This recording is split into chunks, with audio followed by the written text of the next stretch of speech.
Hey everyone, happy Friday. Hope you're having a great day.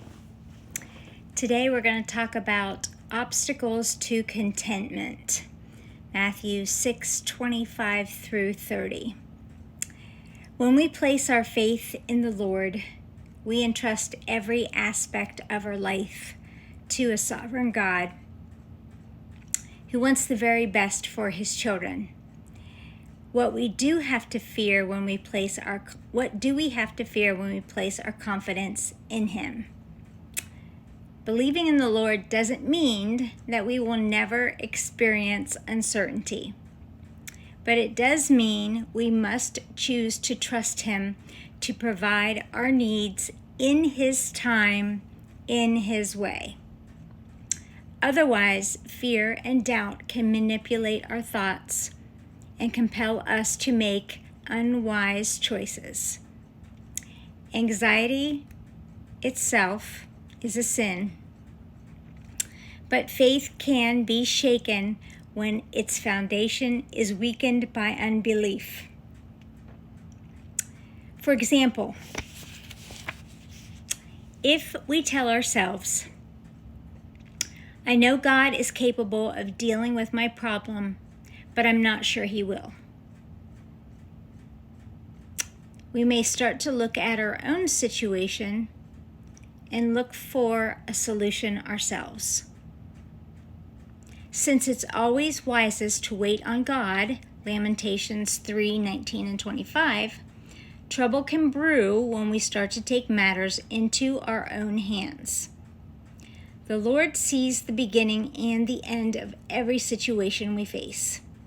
He knows the causes of our anxiety, the best way to calm our heart, and how to turn our weeping into joy. When we leave his method, and the timing to him, we take all of the care and all of the issues and leave it to him.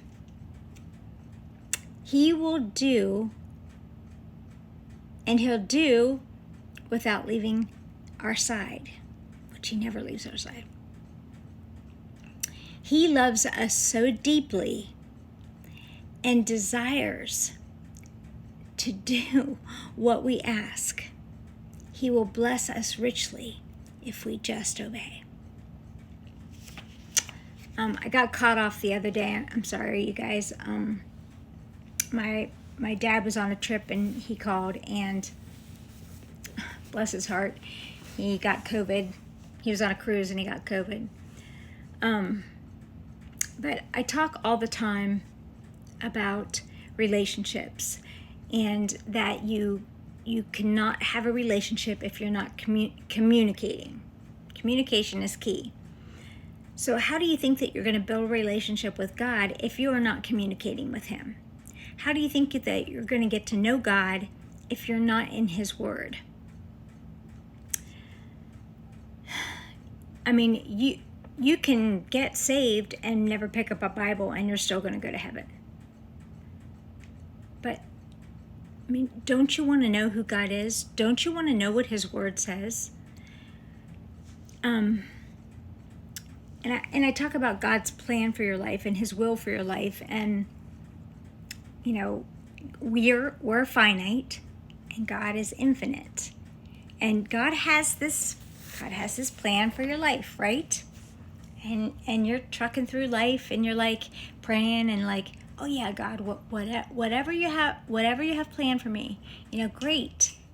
And you're praying and you're focused, and then you're like, things aren't going very well. That's not really what I was thinking. Well, you have to take your focus off of self. It's not what we want, it's what he wants. Sometimes he takes a little bit longer. I'm not the most patient person. He takes a little bit longer. And sometimes, like this devotion said, we want to start to do it ourselves, right? So we get off that path that he had planned for us, right? We're trucking down that path. And he's going, oh, great. Here she goes, or here he goes. Guess what?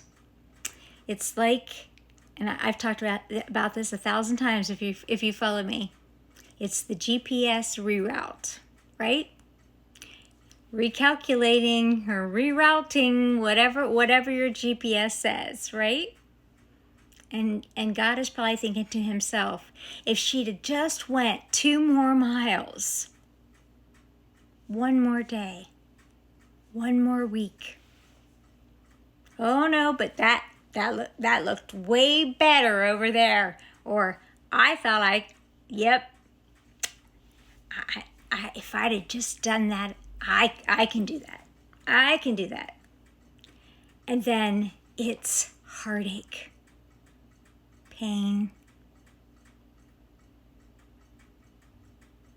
We can't see what he's doing, how he's working.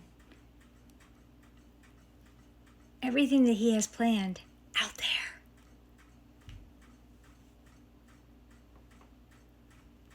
You know, Sodom and Gomorrah, Lot and Lot's wife are leaving, running from that city. He's burning it to the ground. And God says, don't look back. Go. And Lot's wife couldn't. She had to look back. Pillar of salt. Now, if God is sending you somewhere, he's got this, why would you want to look back at the evil you were leaving behind? I just want to take one more look. One more look at what I had. Why? Why would you want to take one more look at what God saved you from? Why? What he has planned for you is so much better. So much better. Well, but maybe what?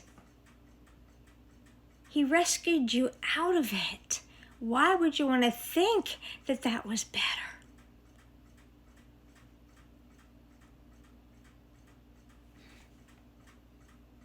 See, the devil plays tricks on your mind. Or, oh, remember, it wasn't that bad.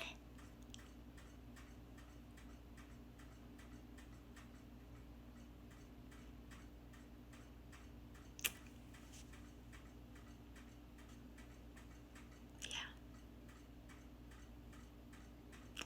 Trust me, whatever God has planned for you is greater.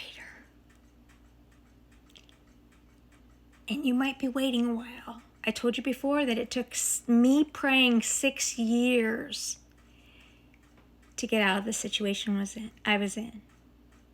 And when I look back, he did give me a way out. I missed it. So then it just took a little bit longer. We just have to be fully aware and in tune with God. Have a great rest of your day. I'll see you tomorrow.